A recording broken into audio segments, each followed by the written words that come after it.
बहुत सुंदर फूल खिल रहे हैं गंगा किनारे। दूसरी तरफ एक खूबसूरत सी राजकुमारी, जो देखने में राजकुमारी लग रही थी लेकिन किसी ऋषि मुनि की संतान थी, वो अपने कच्चे घड़े में गंगा जी से जल भर रही थी और जल भरते हुए कुछ गुनगुनाती है।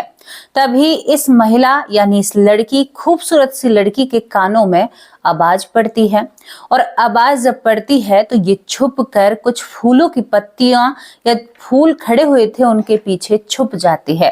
फूलों में कांटे भी आए हुए थे। अब इसको एक कांटा चुभ जाता है और जो व्यक्ति घोड़े पर आया था वो उस तरफ ध्यान देता है और उसे वहां से कुछ आहट सुनाई देती है। वो कहता है, मैं कहता हूं अभी इनके पीछे से बाहर आओ। और संस्कृत में वाद विवाद चल रहा था, यानी संस्कृत भाषा का इस्तेमाल किया जा रहा था। ये लड़की डरी हुई सी उन झाड़ियों के पीछे से खड़ी होती है। ये व्यक्ति कहता है, कौन हो तुम? ये कहती है, मैं ऋषि वर की बेटी हूँ, यानी ऋषि मेरे पिता हैं। वो कहता है कि मुझे तुम्हारे पिता से बात करनी है। तुम इतनी शैतान और ऐसी कैसे हो? तुम्हें मुझे सलीके में लाना जरूरी है, यानी संस्कृत के शब्दों का उपयोग होता है। अच्छा दोस्तों, ये कहानी सुनकर किसी फिल्म का चित्र या सीन याद आ रहा है, मानो कोई पुरानी फिल्म हमारी आंखों के सामने चल रही हो। लेकिन सुनिए, यहाँ पर आज भारत में एक ऐसी महिला है जो कहती है कि मैंने हस्तिनापुर की रानी बनकर वक्त गुजारा है और मैंने हस्तिनापुर के राजकुमार से शादी की है। क्या ऐसा हो सकता है? देखो, इस घटना की हम कोई भी पुष्टि नहीं करेंगे। इस घटना के बारे में हम बिल्कुल नहीं कहेंगे कि ये घटना सत्य है या झूठ है। अब आप कहोगे कि वैष्णवी ऐसा क्यों कह रही हो? बताऊं क्यों कह रही हूं? क्योंकि इसके खास प्रमाण हमारे पास नहीं है और जिसने कहा है कि उसके पास भी नहीं है। लेकिन ताज्जुब की बात है, 15 से 20 और 22 फीट के इंसान का वो जिक्र करती है, तो उस जमाने में कैसे इंसान रहे होंगे। और वैसे जब भी कोई सबूत मिलता है तो उस वक्त में, आज से 5,500 साल पहले, यही इतिहास था हमारा। हस्तिनापुर जीता था, पनपता था इसी भारत में और पूरी रियासत, पूरा हिंदुस्तान, पूरा भारत उनका था, उनके अधीन था। दोस्तों, ये दावा कितना सच होता है, कितना झूठ, ये सब कुछ आपको बताएंगे। लेकिन किस बिना पर वो कह रही थी कि मैं हस्तिनापुर में रानी बनकर रही हूँ, कौन से सबूत उसने पेश किए, क्या बातें बताई, आप जानोगे तो हैरान हो जाओगे। कुछ बातें तो बहुत मिली जुली लगती हैं कि हाँ सच बोल रही हैं, झूठ का तो कोई मतलब ही नहीं है। लेकिन कहीं कहीं बेचैनी हो जाती है और लगता है बातें झूठ है। आपको हम बताते हैं, एक सुषमा नाम की महिला है, मेरठ के आसपास का वो जिक्र करती हैं। सुषमा बताती हैं कि मैं पिछले जन्म में यानी हस्तिनापुर की रानी रही हूं। अब कैसे वो हस्तिनापुर की रानी रही, क्या उनका जीवन रहा? वो कहती हैं कि मैं एक अप्सरा थी, मेरठ के ही पास में खड़ी होती हूँ, तभी एक रोशनी आती है और उस रोशनी में मैं उड़ जाती हूँ। उड़ने के बाद मैं वहां पर देखती हूँ कि एक तरफ पशुओं को जन्म मिल रहा था, मृत्यु हो रही थी, दूसरी तरफ इंसानों को जन्म मिल रहा था। तभी वो कहती हैं कि मैं अपने आप को गंगा किनारे एक शिला यानी एक पत्थर पर अपने आप को लेटा हुआ देखती हूँ। यानी एक शिला पर ये लेटी हुई होती है, बाल रूप में, एक छोटी बच्ची के नवजात शिशु के रूप में, यानी गुड़िया के रूप में ये देखती हैं। कि उसके बाद एक ऋषि गंगा किनारे जल लेने के लिए आते हैं। उनकी नजर इस नवजात शिशु यानी बच्ची पर पड़ती है। वो इस बच्ची को गोद में उठाते हैं और अपने साथ अपनी कुटिया में ले जाते हैं। यहाँ पर ना ही तो ये उन ऋषिवर का नाम बताती हैं, कहती हैं यहाँ पर जो जगह का नाम भी कुछ स्पष्ट रूप से सामने नहीं रखती हैं। कहती हैं कि वहां पर मेरा पालन पोषण ऋषिवर करते हैं। धीरे धीरे मैं बड़ी होती हूँ। मैं बहुत खूबसूरत थी, मैं बहुत सुंदर थी, क्योंकि उससे पहले का जन्म मेरा अप्सरा का था। मैं बड़ी होती हूँ, हमारी कुटिया में एक मिट्टी का घड़ा है, उस घड़ा के ऊपर मिट्टी का ही पीने का पानी है, बर्तन, और हम गंगा किनारे रहते हैं। शायद वो पहाड़ी इलाके की बात करती है या उधर साइड की बात करती है, उनकी बातों से लग रहा है। दोस्तों यहाँ पर यही सब कुछ होता है। अब ये उस जगह की भी बात कर सकती है जहां पर हमारे भीष्म पितामह थे, जिनकी माँ गंगा और जिनके पिता, जहां पर उन्होंने अपने पुत्रों को गंगा के हवाले कर दिया था और अपने पति से कहा था कि मुझे रोकने की कोशिश मत करना। अब ये वहां का भी जिक्र कर सकती हैं। अब सुमन जी कहती है, यहाँ पर सुमन कहती हैं कि उसके बाद मैं बड़ी होती हूँ, जवान अवस्था को वयस्क हो जाती हूँ, यानी जवान हो जाती हूँ। मेरे बाबा को मेरी चिंता सताने लगती है। तभी मैं घड़ा लेकर पानी लेने के लिए, मेरा काम था, खाने का मुझे नहीं पता मैं वहां पर खाना क्या बनाती थी, क्या करती थी, लेकिन मैं घड़ा लेकर पानी भरने के लिए गुनगुनाती हर रोज गंगा किनारे जाया करती थी और वहां से जल भर के लाया करती थी। गंगा से जल का घड़ा उठाती हैं, लेकिन तभी उसके कानों में लगता है कि कोई उसकी तरफ बड़े ही चला आ रहा है। यहाँ पर ये कहती हैं कि मैं डर के कारण झाड़ियों के पीछे छुप जाती हूँ, यानी फूल और फुलवारी वहां पर लगी हुई थी, और ये अपना नाम रीतिमा बताती हैं, यानी रीतिमा करके अपना नाम बताती हैं उस जन्म में जब ये हस्तिनापुर की रानी रहती हैं। ये फूलों के पीछे छुपी हुई थी, छुपी होने के साथ साथ इनके वहां पर बैठी हुई थी। तब भी वहां पर ये खूबसूरत सा लड़का आता है जो घोड़े पर सवार था, यानी कोई राजकुमार लग रहा था। उसकी आहट पर और घड़े को देखकर लगता है कि यहाँ पर कुछ देर पहले तो कोई था, लेकिन अब नजर क्यों नहीं आ रहा। तभी उन फूलों से एक कांटा इस लड़की, जो यानी मैं लड़की ही कहूंगी, जो रतिमा होती है, उसके हाथ में चुभ जाता है। जब कांटा चुभता है तो रतिमा एकदम चीख पड़ती है। अब जैसे ही चीखती है तो यहाँ पर राजकुमार सावधान हो जाता है। कहता है कि सुनो सुंदरी, अगर तुम इन फूलों के पीछे से बाहर नहीं आई तो मैं तुम्हें तीर मार दूंगा। वो कहती है, कौन हो तुम और तुम्हारी जरूरत कैसे हुई? अगर मैंने अपने बाबा को बताया तो तुम्हें वो यहीं पर भस्म कर देंगे श्राप के कारण। ये उस राजकुमार से ऐसी बातें करती है। कहती है, देखते तो भले घर के हो, कहीं कि राजकुमार लगते हो, लेकिन क्या तुम्हें नहीं पता लड़कियों से कैसे बात की जाती है? मैं भी किसी की बेटी हूँ, किसी के घर की गुड़िया हूँ। तो यहाँ पर जब ये राजकुमार कहता है कि अच्छा तुमने मुझे पहचान तो लिया, वो कहती है कि तुम कहाँ के राजकुमार हो? वो कहता है कि मैं हस्तिनापुर का राजकुमार हूँ। वो कहती है कि ठीक है, अब मुझे जाना है, मुझे लेट हो रहा है। यानी उस जमाने की संस्कृत की भाषा में ये सारी बातें चलती रहती हैं। वो अपना घड़ा उठाती हैं, कमर पर अपना घड़ा रखती हैं और चलने लगती हैं।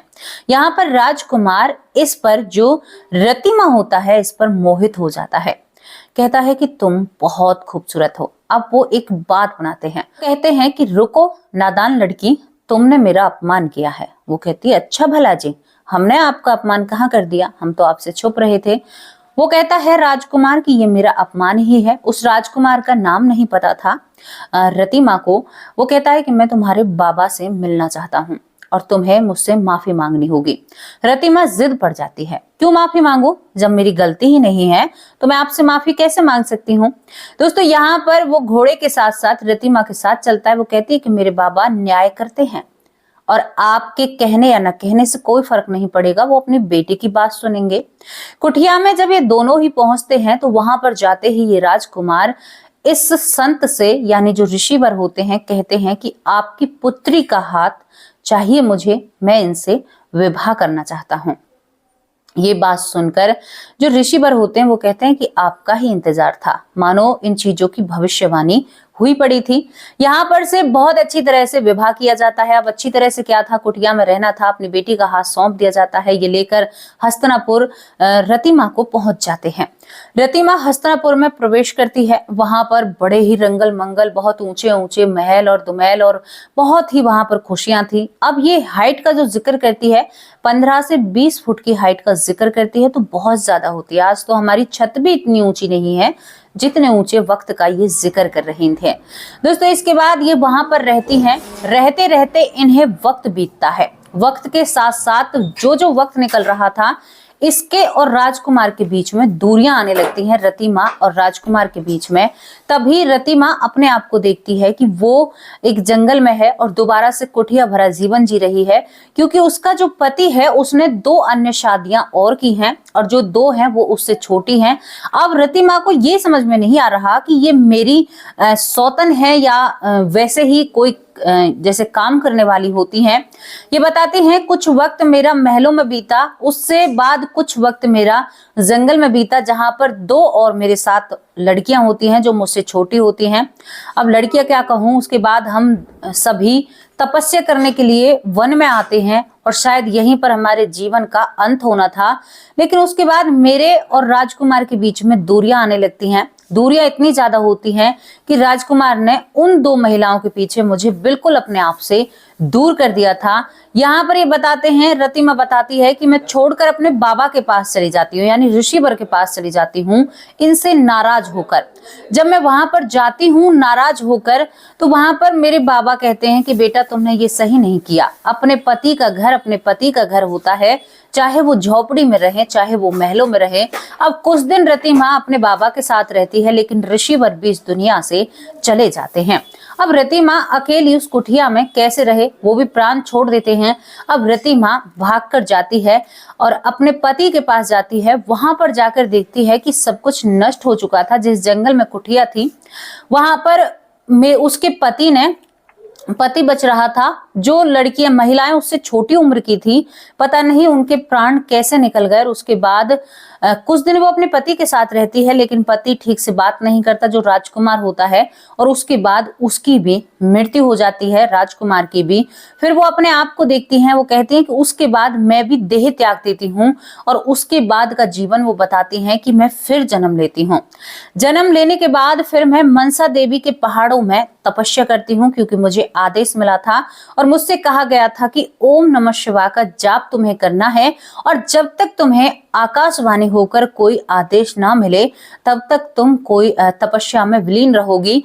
ये यहाँ पर बताती हैं कि शायद कुछ कर्म ऐसा बिगड़ रहा था जो बिगड़ते ही जा रहा था, मतलब उसको रोकने का मेरे पास कोई समाधान नहीं था। हमें मंत्र भी मिलता है, मैं और इस जन्म में भी वो 2 महिलाएं मेरे साथ होती हैं जो पिछले जन्म में होती हैं। अब ये मनसा देवी के जो पहाड़ हैं, पहाड़ों में तपस्या करती हैं।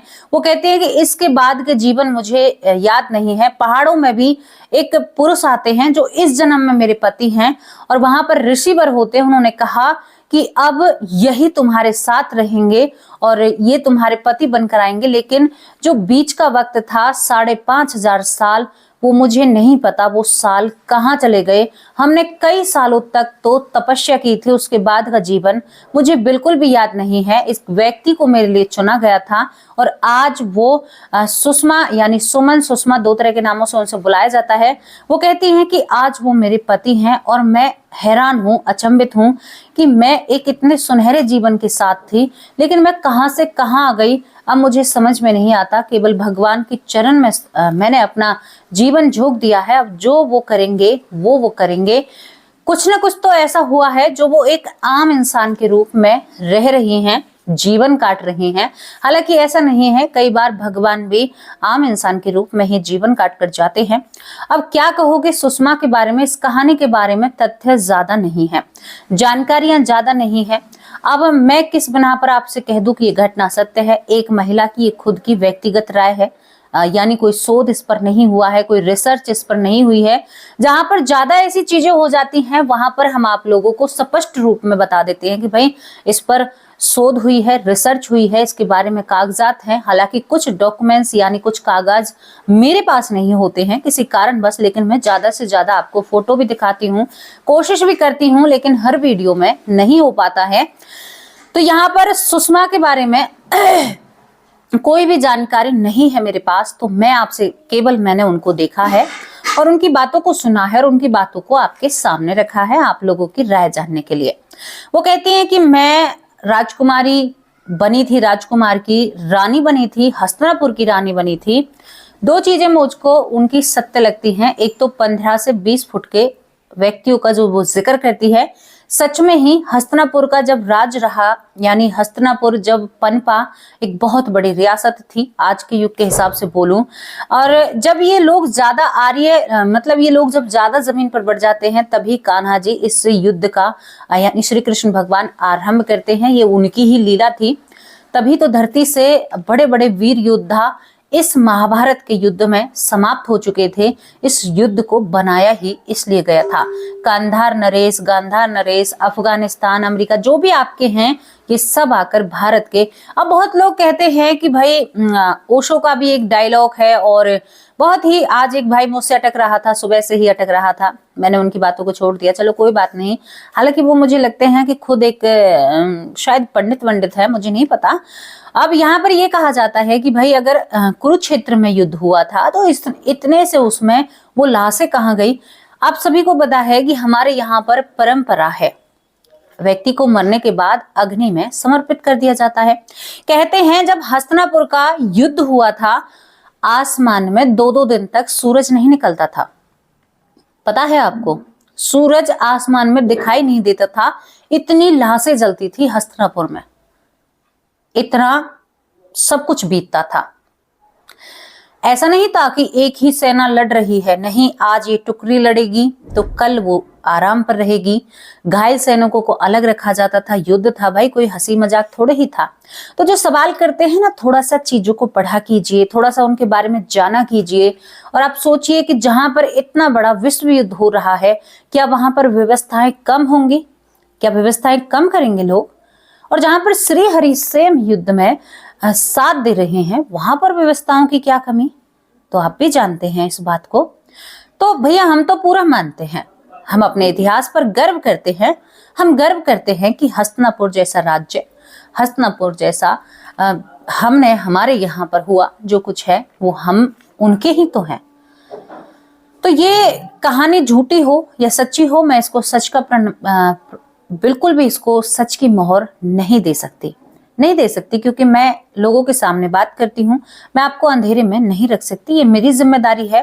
हाँ, मुझे इसमें जो बातें सही लगी वो मैंने आप लोगों के सामने रखी। आप बताइए। और दोपहर की वीडियो जो थी वो बिल्कुल सत्य थी। भूतों की बारात होती है, नेगेटिव एनर्जी भी होती है, सब कुछ होता है। उस भाई के दिमाग में जो भ्रम है, मैं क्या कर सकती हूँ, कोई बात नहीं। और मेरी सीमा अरोड़ा दिल्ली से मेरी प्यारी बहन ने बहुत मेरा साथ दिया। थैंक यू मेरी प्यारी बहन, मैं आपको बहुत दिल से पसंद करती हूँ, क्योंकि आपने मेरा बहुत अच्छे से साथ दिया। बहुत बहुत धन्यवाद मेरी प्यारी बहन, अच्छे से जवाब दिया आपने। Thank you thank you thank you. अब यहाँ पर परिवार के नामों की बारी है। यहाँ पर राम साहू बहुत बहुत धन्यवाद। बिमला दलाल माँ बहुत दिनों में आई हैं, कैसी हो प्यारी माँ। ईश्वर गोरख बहुत बहुत धन्यवाद। शकुंतला बहन कैसी हो। रेणु शर्मा बहुत बहुत धन्यवाद। पिंकी बहुत प्यारी बहन है। सीता देवी शर्मा मेरी प्यारी बहन है, बहुत अच्छे कमेंट करती हैं। पिंकी बॉय बहुत बहुत धन्यवाद। यशवंती माँ कैसे हो आप। आशा गुप्ता बहुत बहुत धन्यवाद। श्रद्धा शर्मा मेरी बहुत प्यारी बहन है। मोनिका सिंह बहुत बहुत धन्यवाद। सुमित्रा पौर बहुत प्यारी बहन है। नीलम विक्रम बहुत बहुत धन्यवाद। रामायण कुशवाहा बहुत अच्छे भाई हैं। तारक चंद पलवल से मेरे भाई हैं और बहुत दिन से मुझे जुड़े हुए हैं मुझसे और मेरी वीडियो देखते हैं, बहुत बहुत धन्यवाद भाई। भूप सिंह भाई बहुत बहुत धन्यवाद। अर्चना दुबे मेरी बहुत प्यारी बहन है। सरयू वाला बहुत ही प्यारी बहन है। ललिता यादव माँ ने मुझे याद तो कर लिया है। विनोद पाटिल बहुत बहुत धन्यवाद। सुमन बहन बहुत प्यारी बहन है। राजा राम भाई भी बहुत अच्छे हैं। रौनक भाई बहुत अच्छे हैं। श्रद्धा शर्मा मेरी प्यारी बहन। मैंने ये आपकी शिकायत नहीं रहती, ये तो हमारा दोनों बहनों का प्यार है जो हम आपस में एक दूसरे को याद करते हैं। आप ठीक हो प्यारी बहन। कृष्णा आचार्य बहुत बहुत धन्यवाद। डॉक्टर सुरेश सोनी मेरे बड़े भाई, बहुत अच्छे भाई हैं, बहुत साथ देते हैं मेरा। यहाँ पर ऐश्वर्या माँ आप कहाँ हो, बिल्कुल भी नजर नहीं आती। सुरेंद्र पाल कौर जो विदेश से मुझे देखती हैं। ऐश कुमार बहुत बहुत धन्यवाद। सुनील सैनी भाई कैसे हो। खुशी सिंह बहुत प्यारी बहन है। हीरा कुमारी भाई हैं मेरे, बहुत अच्छे कमेंट करते हैं। योग माया शाहू बहुत बहुत धन्यवाद। नीता कुंतल बहुत अच्छी माँ है मेरी, मथुरा से देखती हैं। मधु उपमन माँ भी मुझे मथुरा से देखती हैं। वंदना चंदेल बहुत प्यारी बहन है। गीता उपाध्याय बहुत बहुत धन्यवाद। बिटिका बॉस कैसी हो प्यारी बहन। बबली बहन जो मुझे बहुत ही प्यार और स्नेह करती हैं और वो एक दुख से उभर रही हैं। बहन हम तुम्हारे साथ हैं और हमेशा तुम्हारे साथ रहेंगे, आप जल्दी ही बाहर आओगे इन सारी चीजों से। मीरा यादव बहुत बहुत धन्यवाद। महेंद्र पांचाल बहुत बहुत धन्यवाद। सुनीता रानी बहुत बहुत धन्यवाद। हनी राव बहुत अच्छे भाई हैं। कविता शर्मा बहुत बहुत धन्यवाद। रेणु देशमुरा बहुत बहुत धन्यवाद। अनीता सिन्हा बहुत बहुत धन्यवाद। यहाँ पर ईशा जस्सल बहुत बहुत धन्यवाद। अनिल व्यास बहुत अच्छे भाई हैं। जयश्री सोलाटू बहुत बहुत धन्यवाद। बबीता सिंह दिल्ली से बहुत प्यारी बहन है मेरी और बहुत अच्छे कमेंट करती हैं। और एक और हमारी बहन है यहाँ पर जिनका नाम मैं आपसे क्या कहूँ, वो भी मुझे दिल्ली से ही देखती हैं। और पूरा परिवार मेरा बहुत साथ देता है। महेंद्र पांचाल भाई अब नजर नहीं आते हैं, महेंद्र दीक्षित भाई भी नजर नहीं आते हैं। परिवार अपना साथ पूरा बनाए रखे, क्योंकि मैं आप लोगों से बहुत ही ज्यादा एक परिवार वाला रिश्ता है। तो कैसी आप लोगों को स्टोरी लगी, अपनी राय कमेंट बॉक्स में जरूर रखना, क्योंकि मेरी साइड में शोर होने लगा है और इस शोर को मैं बंद नहीं कर सकती, क्योंकि ये मेरे हाथ में नहीं है। प्रकृति का एक आनंद है, इसमें भी एक अलग ही आनंद है भैया। इनका भी जीव, ये रात को जगते हैं, दिन को सोते हैं, और शोर आपको सुनाई दे रहा होगा। अब आप लोगों से विदा लेती हूँ, कल हाजिर होंगे एक सच्ची अच्छी स्टोरी के साथ। और ये घटना कैसी लगी आपको, अपनी राय कमेंट बॉक्स में जरूर लिख कर जाना। आपकी राय बहुत जरूरी होती है। अगर किसी का कमेंट रह गया है तो मुझे माफ करते हैं, यहाँ पर माफ कर देना। और थैंक यू प्यारे परिवार। राधे राधे, जय श्री कृष्ण।